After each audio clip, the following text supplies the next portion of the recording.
Steve asked me to introduce my good friend and Steve's good friend, Bill Hanzlik.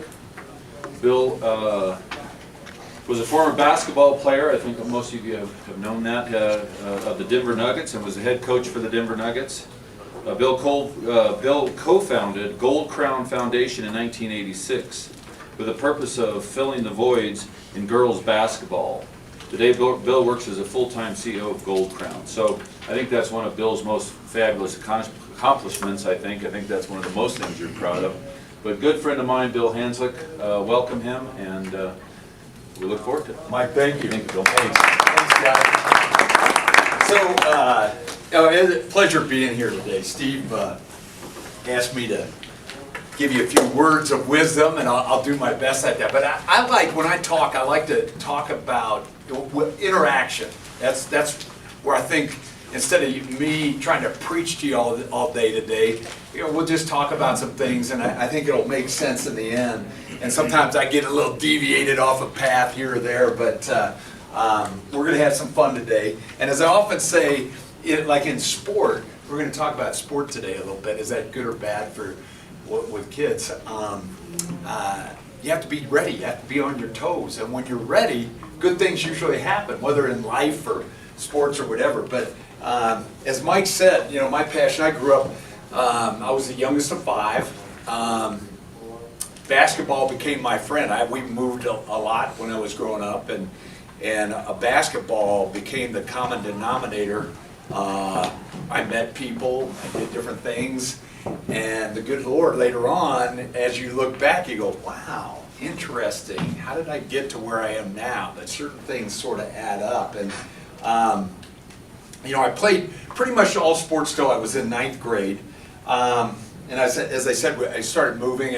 In high school, I lived in Wisconsin, Alabama, Oregon, and then back to Wisconsin. So my dad got moved around a little bit, and I think some of the things about sport that helped me a little bit. I like goals. Goals, I think we're going to talk about that a little bit. But I was youngest of 5. My parents, sort of middle class, just tough to. With 5 kids and stuff, school. So I decided, hey, I'm going to get a scholarship. I want to get a scholarship. I don't want them paying. Well, things just kind of evolved. Eventually, I ended up at University of Notre Dame, and Go Irish. Go Irish. We got it Irish. There we go. 6 o'clock tonight. But anyway, some things dawn on me as I move forward here.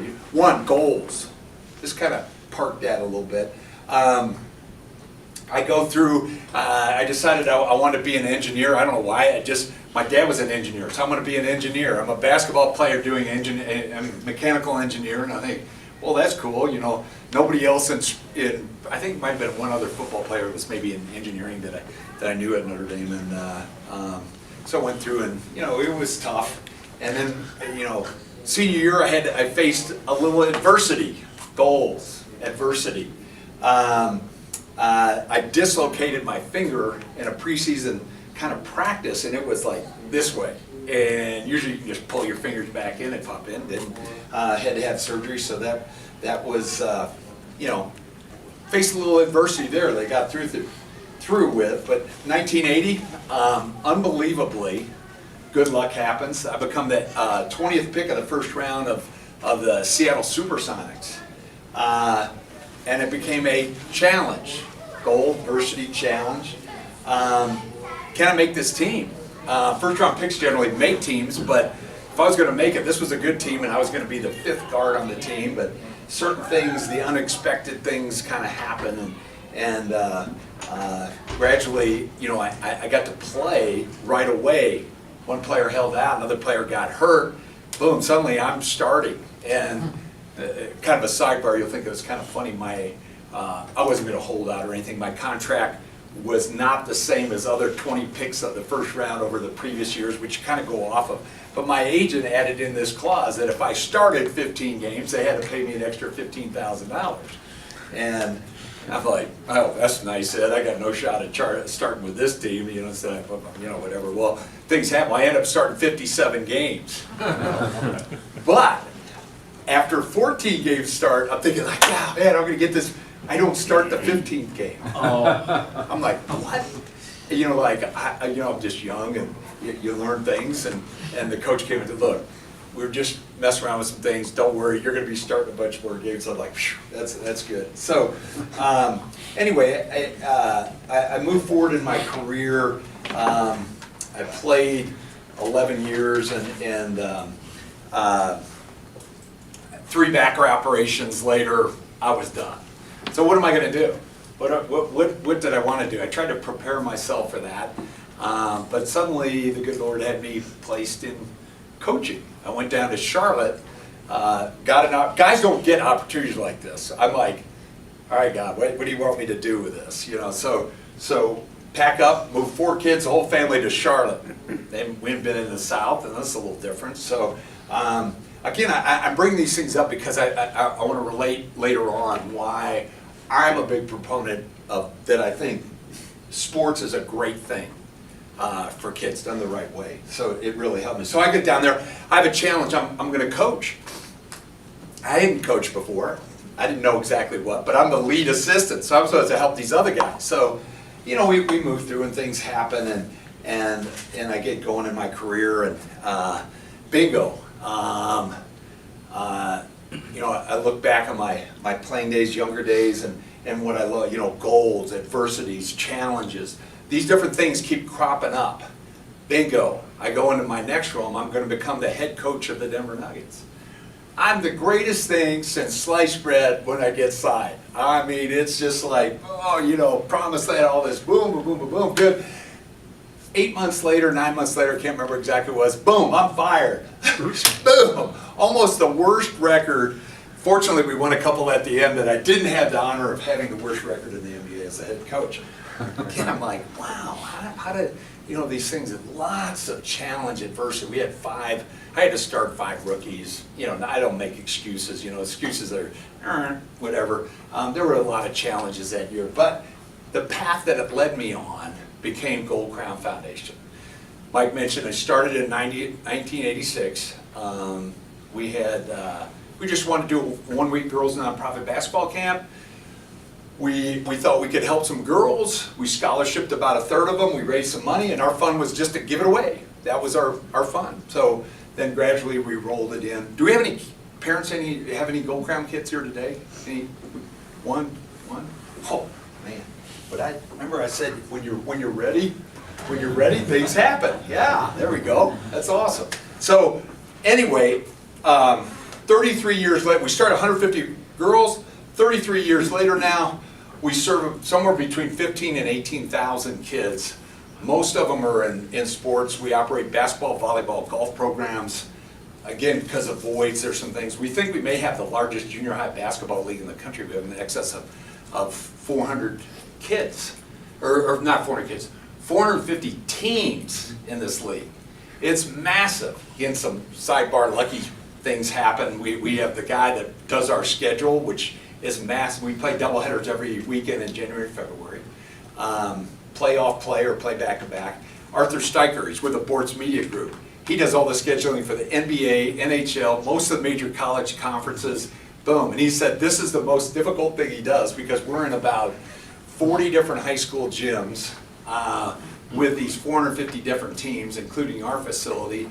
And to make a schedule out of that becomes geographically, we try to do something, so pretty lucky. But as we move forward, I look back on my thing, why did it take me to this point to get here? My passion became kids and sports. That's where we're gonna, kind of hopefully lead you a little bit today, and why. I'm a big proponent that I think sport, when I look at our masses of kids, we have about 10,000 of our kids play basketball. We also do, as I mentioned, volleyball, golf, and then we have enrichment program. We do some heavy STEM, very cool programs, robotics and clay animation, 3D printing, all this crazy stuff, but that I know nothing about anymore. I used a slide rule back then. Anybody know what a slide rule is? We got a couple of slide rules. Yeah. Nobody knows what that is anymore. But anyway, my passion became kids. How can I help these kids? How can we do things? Well, it became, you look at it and you say, okay, all these kids, we're kind of bell-shaped curve at Gold Crown. We go elementary, junior high down to high school. So we're elementary through high school, but this core is junior high kids. What can we help these kids with? Well, I'm a big believer in the life skills. Our mission statement at Gold Crown is preparing kids for the game of life. Guess what? We're not preparing them to be the next high school basketball player. Yeah, do we have some? Analytics, I'm a numbers guy, analytics tell you we have these 5,000 kids, probably somewhere between 2 and 3% will actually play in a high school varsity basketball game. It's not why we do it. Yeah, do we have NBA players? Yeah. Do we have or NFL football players? Yeah, Christian McCaffrey. We've got some other NBA players that have come through. But this core, what can we teach these kids? What can we help these kids that will help them later in life? That's what my preface is of why we do Gold Crown Foundation. How can we help kids through sport that will help them later on? And you know, I'm going to kind of start this up a little bit, and I need some help. And I know we had somebody that was really quick to get that hand up on Gold Crown, but I do have some swag up here. Why, if you list, tell me what you think. If kids, why kids play sports? We're going to deal with that first. Why parents, what different things that parents think are important with sports. So the importance of sport, kids, parents. Let's talk kids first. Anybody got why does a child play sports? Question. My kid wants to be an Olympian. Wants to be an Olympian. That's good. That's yeah. So to be an Olympian, I would say he's probably playing because he's going to prove his skill, maybe? Yeah. Something like that? Okay. I think he just Yeah, wants to be good job. at it. Because their friends are playing. Because their friends are playing. Great. I love it. I love it. Maybe because Oh they're. man, I sure hope I don't hit anybody with a... I did this one time, I saw Elway one time do this. He takes a football and he's in a big banquet room and he throws it from the front all the way to the back. You know, champagne glasses, didn't hit anything. I'm thinking if this person, it's breaking like, catch it. I'm easy, I just throw sidearm here. Learning a skill, having fun with friends. Anybody else with Well, maybe why? maybe parents pushing them. Their parents are doing Think in terms of kids. Why do kids want to play? That may be a parent side. They like the competition. Competition, yeah. I think, yep, I think you're 100% right on that. I think that's right up the same alley. Where do you think winning ranks with a kid? I haven't heard that yet. Depends on the age, I would think. I think it'd be pretty important. If you're just, say, I deal with junior high kids, so kids that are just starting to play, they're playing right now. They're maybe getting into, what do you think winning ranks with them? Low. I think you're right, Mike. I think you're 100% right. I think, matter of fact, I know you're right, because there's some studies that we've done, and I've seen some other things. It's these things, it's having fun, being with my friends, competing, learning something, boom, winning. Okay, now, let's talk about parents. And again, think about the values of what you can learn with that. What about parents? Discipline. Parents, discipline, yes. So why, you think parents, you had a great time. Did you win today? What's the first question parents hey, how was your game today? Did you win? How many people, I consciously, when I talk to say, how was your game today? Did you have fun? That's the first thing I always say to kids, especially with kids. I want to get away from that winning thing. There's ways that you can win, but not with the scoreboard.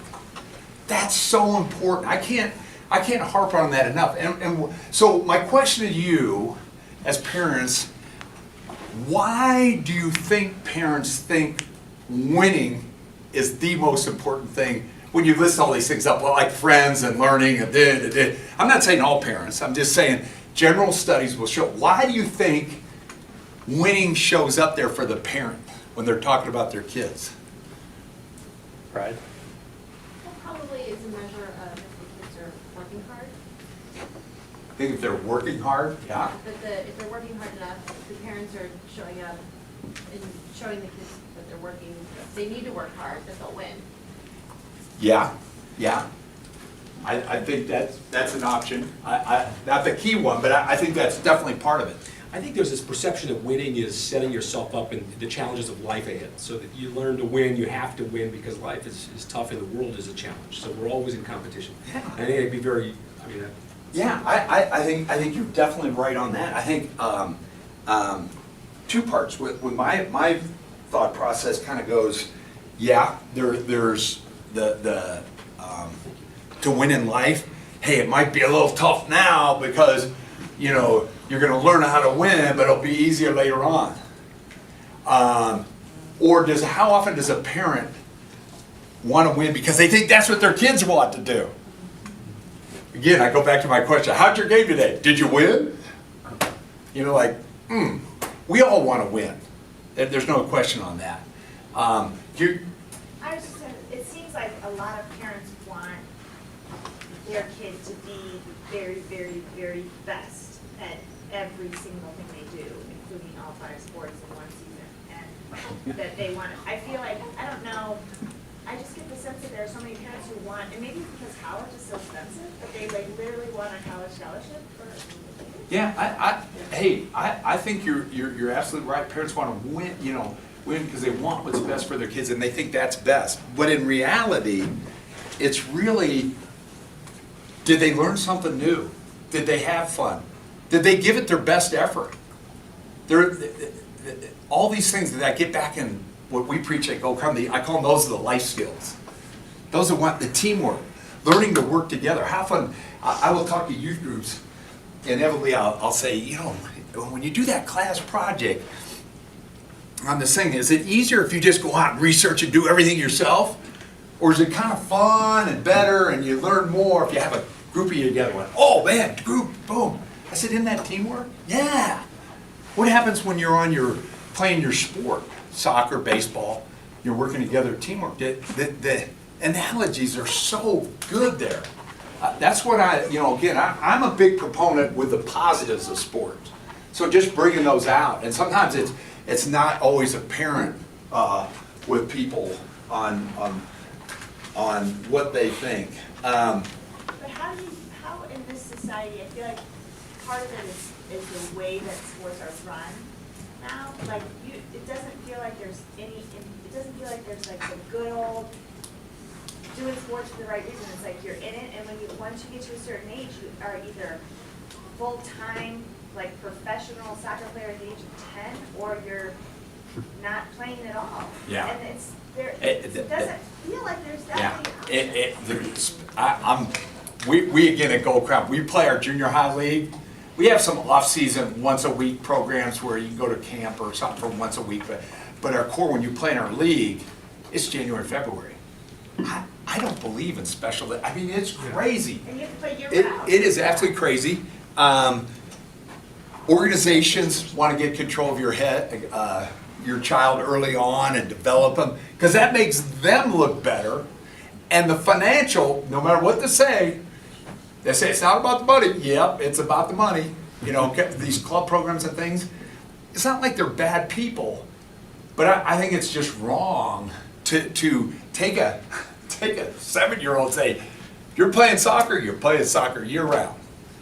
If you look at sports today, and let's just go to the elite level real quick. Let's just say NFL guys, NBA guys. Go back with those guys and say, how many sports did you play when you were in 7th, 8th grade, 9th grade?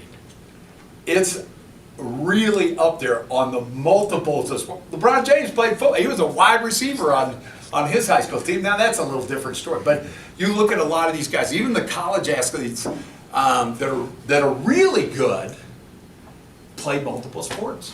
They did, growing up. So not to say you want to try to be that, but the point is, don't take away from that. Play other things, learn other things, learn from other coaches. That's the value. I'm gonna switch gears slightly here. Coaching.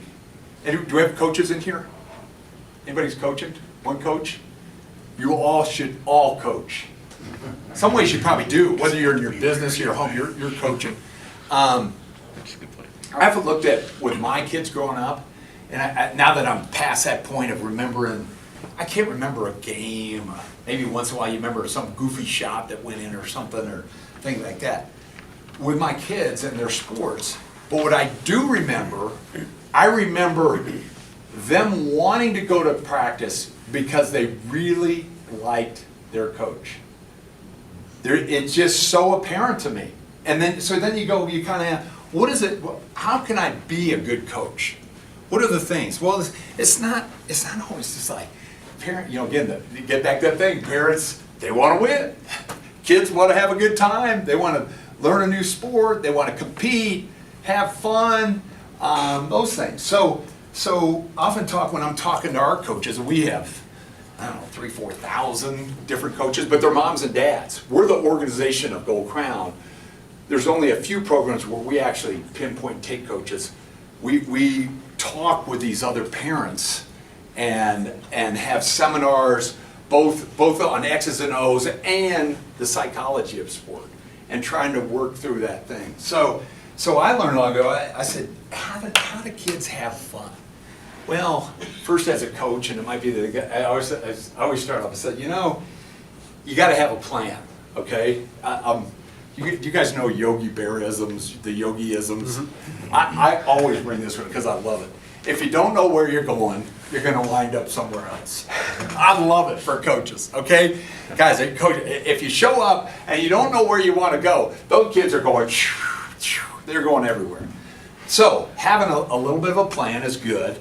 I personally, I would find things that the kids like. So basketball-wise, I would always say at the end of the day, if we have good practice today, we have some fun, things like we're going to have, I either called it the money shoot or the candy shoot at the end of the day.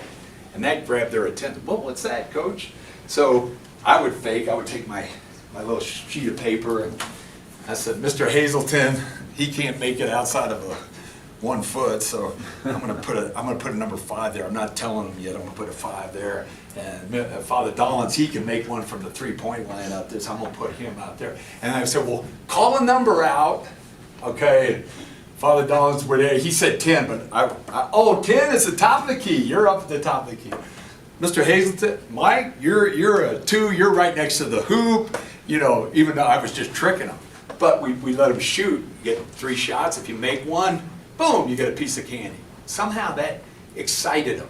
I mean, that was the deal. Or sometimes I do it for quarters or whatever the thing was. During practice, yeah, you break up. You got to talk X's and O's things, but learn how to be competitive a little bit in drills. Those are good. But I keep getting back to fun.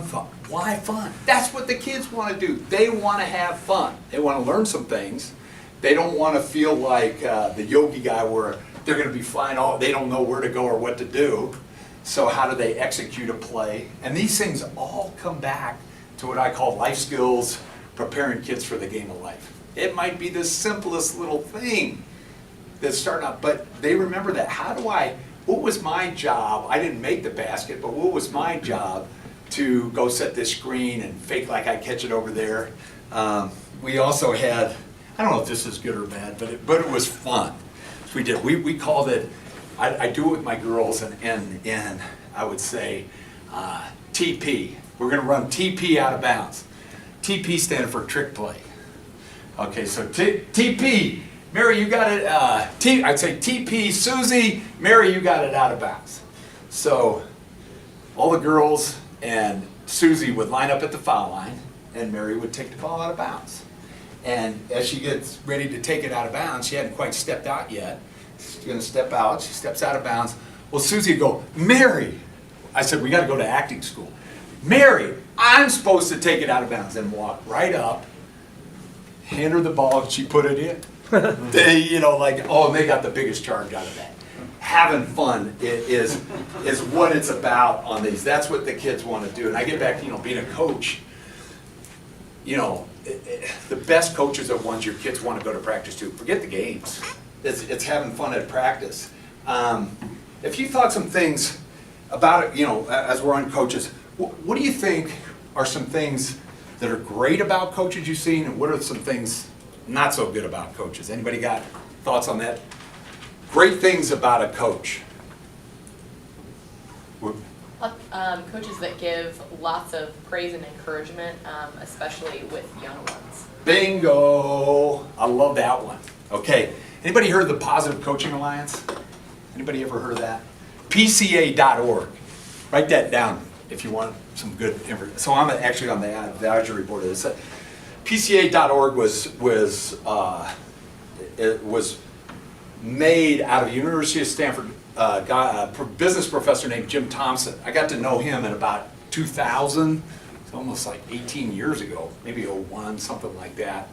I was at a conference, and actually the interesting thing about that conference, it was right after Peyton Manning's rookie year. So whatever day, he was the marquee speaker. I was at Notre Dame. So anyway, one of the things I liked, that positiveness. Okay, yeah, you have to use constructive criticism, okay? It is, but it's not a 1-to-1 ratio. It's not even a 2-to-1 ratio. They promote a 5-to-1 ratio. Might be a little high there, but whatever. I often tell coaches, look, I like the Oreo philosophy, okay? Something positive. Hey, Mike, great way to run up and down that court. Hey, when you run down and you score, you got to make sure you run back. Remember that one time you ran back, you got the rebound off that mate? That was awesome. So both ends. And I often tell them, don't make it a double stuffed Oreo with too much and the negative in the middle. You know, you got to have it balanced out. But I really like that. I think that's so important. Any other, would you think as a coach, like, what do you think? I can think of my favorite and worst coaches. There you soccer. My favorite coach, he used to play soccer, and he would do a lot of fun stuff like you were talking about, but he would also get out there and play with us. And he dribbled the ball around. We had to try to take the ball away from him, and he was way better than all of us were as younger players. But it was a fun kind of thing to do, and he'd be out there he would just participate in whatever the drill is. Great Show us what idea. we're doing. Great, yeah. Act like a player out Think there. about that, where you're even in school and with the little kid playing with the older kid. Yeah, How exactly. exciting that is. This is the little kid playing with the coach. And you had a sense of awe of watching how much better he was than you. My least favorite coach was always on his phone, very strung out all the time, and I remember running lots of wind sprints and laps. It's And just so like- I knew going to practice was going to be a really grueling experience, mostly because I knew I was in great shape And at you the didn't end like of it. it, but it was, You didn't like I it, knew did that you? it was mostly running laps. Yeah. And ironically, I bet you had more success with the first coach, No which doubt. is kind Absolutely. of interesting.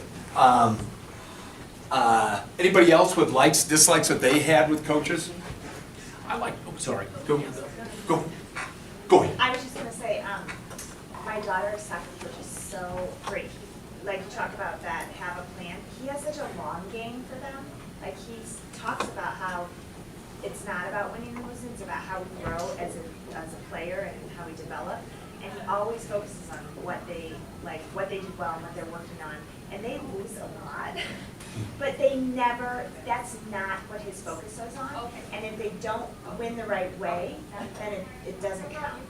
So he always, if you're gonna win, you gotta win the right way. And I just really appreciate that, you see how girls at the age of 10, they wanna win, but they walk away happy at the end of the game because they put everything into it. Yeah, I love that. I have some comments on that. And again, what we're talking about again today is, I get off on these side tangents a little bit, but I'm a big proponent on the positive virtues of sport. I think sports are awesome, done the right way. That's done the right way. It's not the scoreboard on it. I'll give you an example. So I'm playing basketball in my own league. The year prior, I think it's a year or two prior to get fired from the Denver Nuggets, and the Denver Nuggets coach is coaching their team. So I got this group of girls, and we had a ball. So we go up to Fort Collins. My guy, I'm like, guys, I'm in Fort Collins at 8 a.m. again? So boom, go up there. We have to play the best team. We get beat 44-4. 44-4. And I'm like, that's okay. Because I said, how many shots we get up, girls? How many shots did we take? Oh, coach, I think we got about 10 shots up. Oh, we made 2. That's awesome. We had two. Next week, for whatever reason, we had to play the same team again. We got beat 44-5. I said, guys, we got 20% better. This was awesome. Way to go. You know, again, if you take out the scoreboard, it's the little things. How, and that's everyday life. I mean, it's whether I'm the CEO of Gold Crown, we have 20 full-time employees, and when I talk to my guys, trying to praise them for things they're doing, and you can't get BSy because they see right through it. But they're analytical things that you can point at. Hey, instead of attempting 5 free throws in this game, we attempted 7. We got crushed by 30, but that's okay. It's part of building where you're at, and that's what I think great coaches, whether you're a coach in sports, whether you're a coach in business, do those things. Don't always make it the end result. Is it a dollars and cents thing that our profit margin was down? Oh, maybe we had 4 new clients. We lost 5, but we got 4 new ones. Whatever. You take that philosophy and it works. Let's see here. PCA talks a lot about filling the emotional tank of kids. Filling the emotional tank, and I love that. I mean, you have to. You have to in today's world, but you can't con them. I mean, you can't just, you know, there's got to be some, like you were talking about, you had a coach that really cared about it versus a coach on his phone, hey, Jimmy, nice job on that thing. They see right through that. Kids are so much smarter, I don't know, today than they ever been. I don't know if it's the social media and all that other stuff, they get too much in their heads, but fill that emotional tank. I think that it works in sports. I think it carries over down the road where you can be successful as a person by learning those traits early on. And sport is a great way to do it. Let's see here. If I was going to define a winner in sports without saying a winner on the scoreboard, what are some ways that you think you can win in sport without looking at the scoreboard and, like I said, my team got beat 44-4 and 44-5? How can you win? What are some things that you can point to a group in sport, business, life? Same to me. They roll right through each other. What are some of those things? And I think we maybe touched on a few of why kids play sport early on. But if you're a winner, did anybody got? I'll give you one right off the bat. Did you give it maximum effort? Did you try your best? That's a simple one. Either that's a yes or no. Most kids will say, yeah, they'll say, yeah, I did. But deep down they say, well, maybe I could have tried a little bit more. So Humility. Humility. Yeah, I mean, you talk about, I relate humility again with sport, respecting the game, respecting your opponent, respecting the official. Did I win in those areas? I mean, we all see it. I mean, this is the worst call in America. It's a little kid about this big. Rather than treating it like, well, you know, maybe that official didn't get that card, but how do we come back from doing it? You almost blow that off and say, well, yeah, they didn't go our way, but what's the next thing that's going to go our way? Encouraging teammates and also encouraging or congratulating opponents. Right. You've learned that in sport. I love it. You've learned that in sport. Sports can become so inverted. It's all about me, how well I do. But like, how do we teach our kids to look out and encourage others? I love it. You know what? I love that so much. You ever been to a Denver Nuggets game? Have you gone to a Denver Nuggets game? Huh? Yes. Well, you get to go again. Here's 2 tickets. Nice. Oh, And there's that. sweet. I love it. Yeah, I mean, in today's life, the one turnoff in today's life, if I have one, Father, I need to go to confession on this, but if I have one thing that drives me nuts is people that become so about themselves. I get too, you know, like, but teaching kids at a young age, how do you give or help others? Nothing better than in the sports world, on the thing.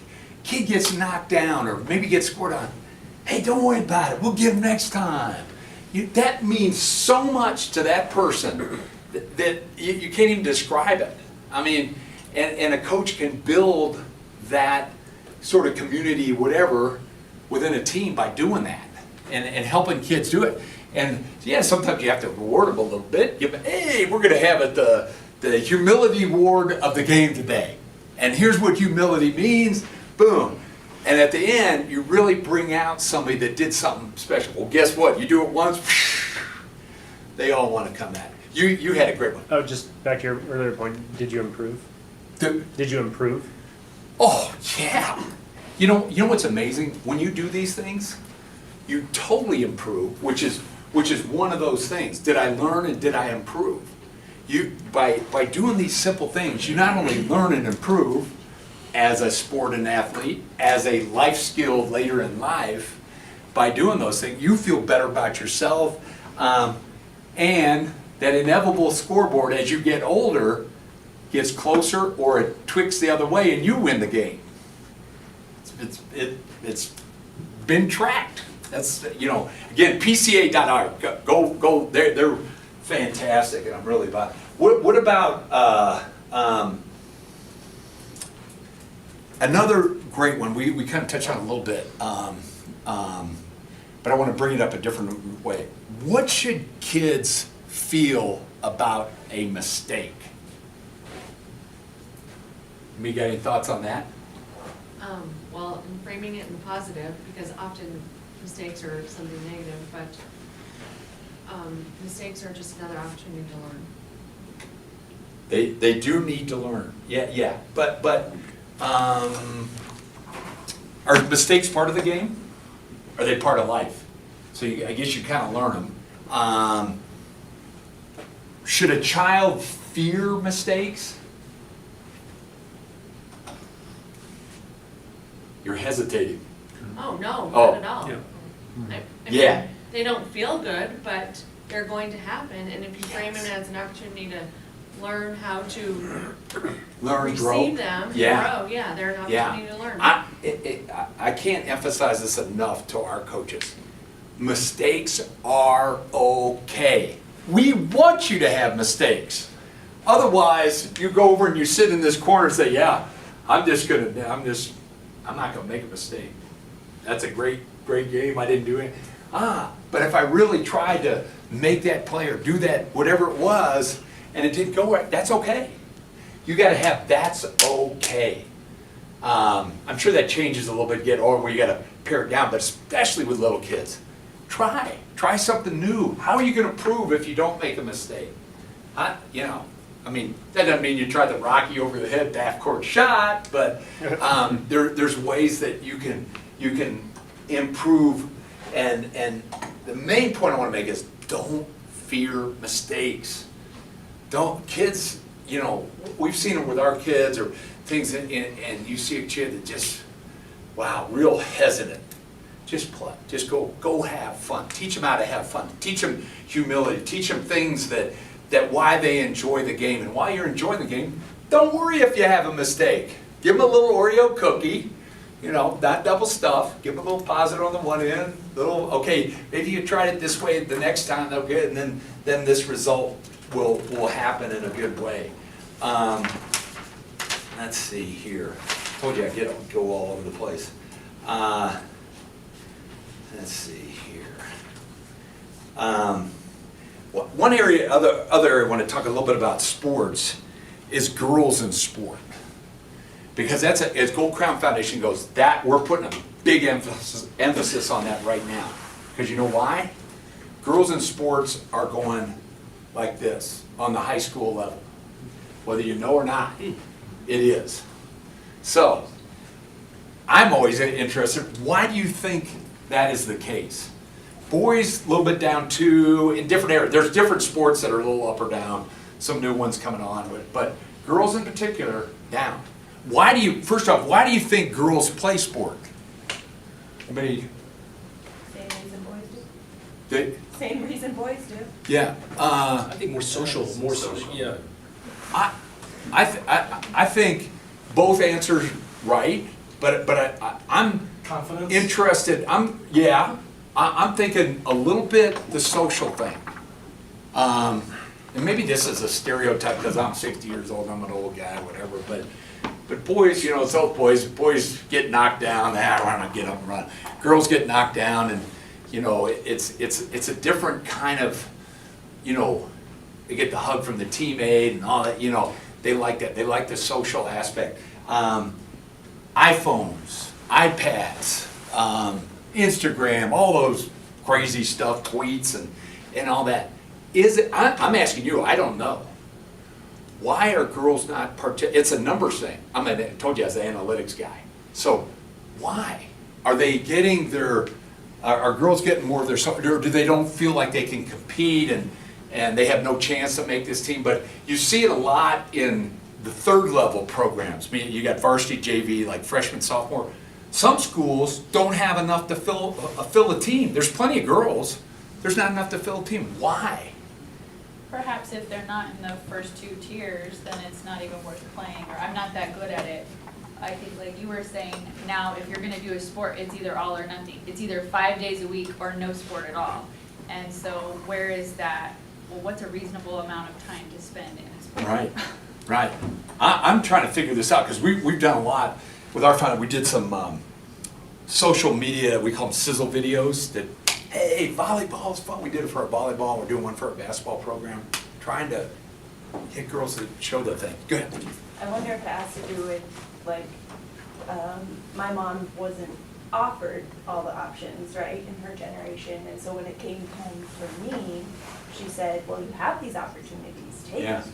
And so maybe there was an overcompensation push because of Title IX and all the wonderful things that have happened. So maybe Back with your, now girls really do have the choice whether they want to participate or not.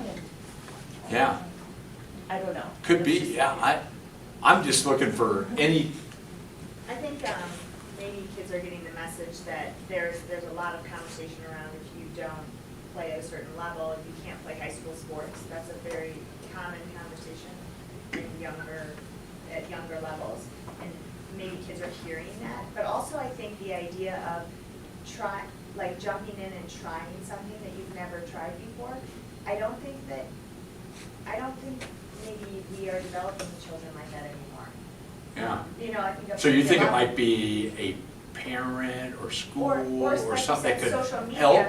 What you see on social media is always the best of everything.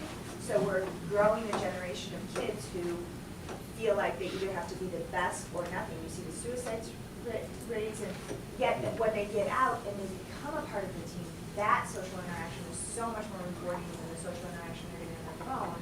They see that, and the kids are hands down. So maybe if sports were able to market more of, this is your anti-suicide, anti-technology program, it's called sports, and it doesn't matter if they're any good, it's actually just getting them involved in something very positive, social outside of the internet. Maybe it might be a marketing campaign to the parents. Maybe it gets back to that same thing. Putting so much emphasis on winning that I don't want to do this, all I care about, and it's not an outward thing, it's sort of a subconscious thing. Could I really have a lot of fun, learn some things, prove my life skills, and promoting that while you're playing for XYZ school that just is never, I mean, their tallest player's 5'5", I always relate to basketball, but whatever. Those kind of things. I mean, can we do a better job on that? We're trying. We're going after this because we think it's that important. Yeah, I have a daughter, and I feel a reason maybe for sports is I've been seeing a big push on, like you said, STEM, and we have, those times where she's not in school, we have to choose whether it's sports or if it's a technology program or a math program or something. And I feel like there's a big push right now for girls to follow in the academics instead of the sports, and we have to choose. We just don't have time to do both. Trying to do both. And I think right now, like we're seeing everywhere in society and social media that girls really need to shine in those other areas where they haven't in the past. Guess what? When you come to Gold Crown Foundation, we have both. Well, I like that. We have both. It's awesome. I think Yeah. it's primarily male dominated out there. You look at professional sports, so I think they maybe think, and my daughter thinks this too, it's, you know, less of a chance for me to go professional in really almost any sport. That's interesting, because I'm such a big proponent, again, I talk about, like, I'm an analytics guy, I think it's my engineering background, it's like, guess what? It's so infinitesimal that you could make it to this level. It's almost irrelevant. What can I get at this level, or this level? Yeah, Right, and focus making on kids that. understand that you don't, Yeah. you know, maybe it's the push with clubs and all those, that you just have to be this elite person or forget it, you're just a nobody. It's bad, bad, bad, bad. Yeah. Have you ever seen like kids walking home from school that are standing next to each other, but they're both on their phones? Oh, And so, you know, for me, it's like we're losing in this next generation this concept of interpersonal relationship. And if talking to each other. being with each other, looking at the world around them, and if you know, if the girls' sports tend to have more of a social aspect, which I would think is probable, but I'm not. There's also a Well, you can't be on it if you're running around. That's a great idea. But I think it's a safety issue too, which is now everything I do, if I'm not good, if I'm awkward, if I make a mistake, if I I don't look right, if I don't look right in this uniform, it's all over. It's all over the internet. I'm not willing to take that risk and look stupid because everybody's going to laugh, and they shouldn't be. But I think that, I mean, I have to imagine there's going to be a tremendous pressure on kids in I general. mean, how many times you've been in a restaurant where you see two kids, they're on their iPads or phones, and the two parents on their, and they're out to dinner as a family. You just want to yell, "What are you doing?"